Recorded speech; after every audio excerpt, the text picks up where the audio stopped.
And Senator Webb, let me begin with you. What's the toughest question you have for General Petraeus this week? Well, I want to wait and hear what he has to say. What I am interested in is trying to have an environment where we can discuss the region writ large and not simply Iraq. The last time General Petraeus was here, it was almost as if Iraq were an island in the middle of the ocean, and all the questions were limited only to Iraq. And we have to understand as a country where we are really right now. I mean, the Iraq War was over five years ago, right about the time President Bush landed on that ship and said, mission accomplished. And it's a big concession for a Democrat to make. From that point forward, we have been in a very tedious and contentious occupation, which is what people like myself were warning about before we went in. And this occupation has drained this country strategically in two different ways. The first is that we have tied up the best maneuver forces in the world, our Army and the Marine Corps, on the streets in the cities of one nation, while the people we're supposed to be fighting, al-qaeda and other forces of international terrorism, have maintained their maneuverability.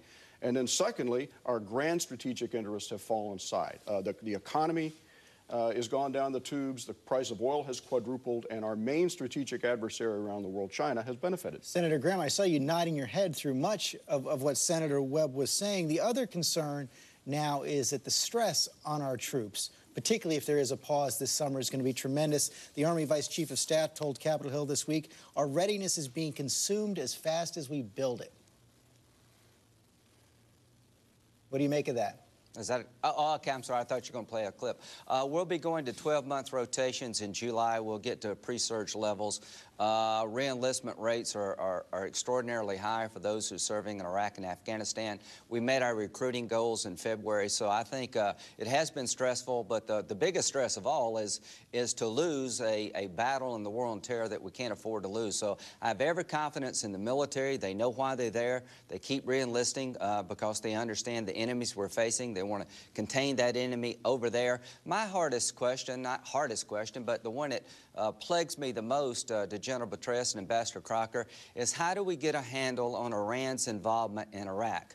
They're weaponizing the southern part of Iraq. They're providing a lot of military support to the militias. How do we confront Iran and Syria when it comes to allowing outside forces trying to destabilize Senator Graham, you Iraq? say that the Iranians are providing military support to the militias, and I have no doubt that's true, but they're also providing political support to the Maliki government, our ally in Iraq.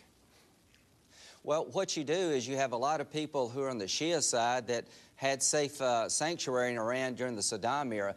But Maliki is working well with Hashemi and the Sunnis and the Kurds.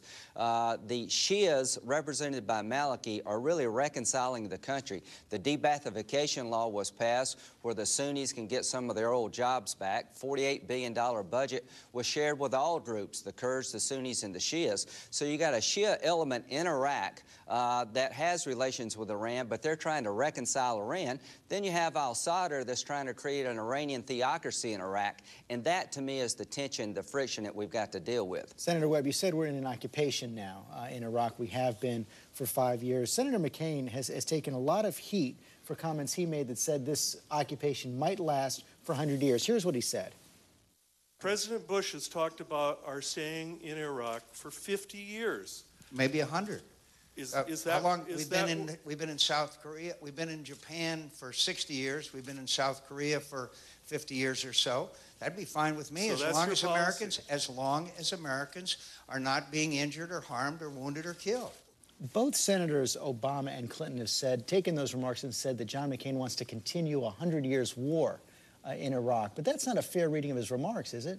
Well, what I was saying before the invasion of Iraq and other people like General Zinni was that the people who were bringing us into Iraq had no intention to leave, that there was no exit strategy that was articulated before we went in because they had no intention of leaving. This doesn't mean 50 or 100 years of war, but we do not belong as an occupying power in that part of the world with all the turmoil that has constantly existed there. So if the Republican side wants to have long-term bases, then they should be saying so. If I may just follow on with something that Lindsey said about the Iranian situation, because it does go to the presidential leadership here. He mentioned Iran, he mentioned Syria. First of all, when I fought in Vietnam, there was hardly a weapon that was used against me that hadn't been made in either China or Eastern Europe.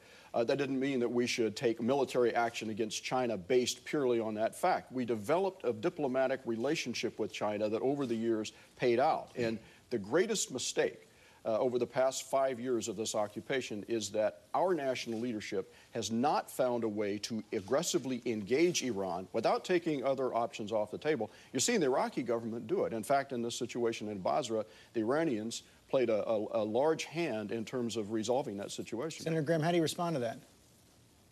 Well, they had a meeting last night with President Talabani in Baghdad, and they came out with a 15-point proposal urging outside forces to stop destabilizing Iraq. My point is that the Shia militias that we're fighting, the Mahdi Army, basically is a state-sponsored Shia organization. And what would the world be like if Iran were not trying to procure a nuclear weapon, not providing weapons to Hamas to bomb Israel and Gaza, not helping Hezbollah undermine Lebanon? Iran is a cancer in the Mideast. It must be confronted. I'd love to do it diplomatically. But I think the biggest mistake we made is that when we went in after the fall of Baghdad, everybody in the Rumsfeld camp assumed we wouldn't be there long. We didn't have to have enough troops. It all come together. The first 4 years of this war, we had the wrong strategy, not enough troops, and we paid a heavy price. But 100 years more, Senator? That's not what John's saying. John wants a winning outcome in Iraq. History won't judge us by the day we left, but by what we left behind. A winning outcome in Iraq is a stable, functioning Iraqi government that says no to al-Qaeda. And the biggest news of all is that al-Qaeda has taken a real beating here from Muslims in Iraq who had a taste of their agenda and said no. A stable, functioning government that would say no to Iranian expansion efforts, that would ally with us in the war on terror, give a role for women to have a say in Mideast society and be at peace with their neighbors. John McCain wants a winning outcome. Never has he said, does he want to be at war for 100 years. But John understands this is a central battle and a war on terror. We're going to support moderation against extremism. It's important that we bring a successful conclusion that when we leave Iraq, and we'll be drawing down this summer, that we leave behind a country not like Afghanistan after the Soviets left, the Taliban filled the vacuum, and the rest is history. Senator, I want a country in the Mideast called Iraq that will be part of the solution, not the problem, and that is possible if we'll support General Petraeus. Senator Webb, as Senator Graham said, the drawdowns are going to begin, but pause this summer. Is there anything that General Petraeus can tell you to convince you that this pause makes sense, that we shouldn't continue to draw down troops? Well, I think, first of all, we need to hear from people who have the overall strategic view. Admiral Mullen has had that view. Admiral Fallon had that view. Admiral Fallon was responsible for troops all through the region. And they both were reportedly pushing for quicker drawdowns. You know, we can't continue simply to deal with our force structure in Iraq as if it's the only problem that we have, or to deal with Iraq as if it were an island in the middle of the ocean.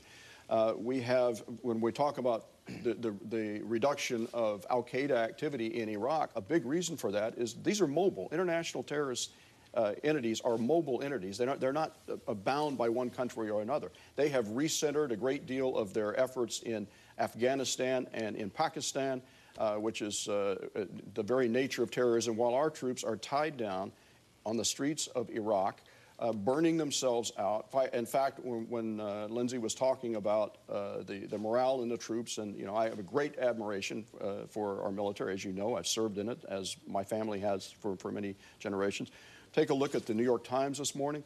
There was a study that was done on Army troops who have been in more than 3 rotations. 27% of the NCOs, this is the career people, have exhibited symptoms of post-traumatic stress, et cetera. This was predictable. It's one of the reasons why I introduced this amendment last year that would have required even periods of time in terms of being deployed and being back home. The Republicans politicized that gesture, unfortunately, and we're having a similar situation with the idea of putting a really strong GI Bill in place. I wanted to ask Senator Graham about that. He did say... Yeah, well, there are too many people in the Pentagon who are seeing a good GI Bill as affecting retention rather than rewarding service. And we need to get to those. And politics aside, we need to get to those issues to help our troops.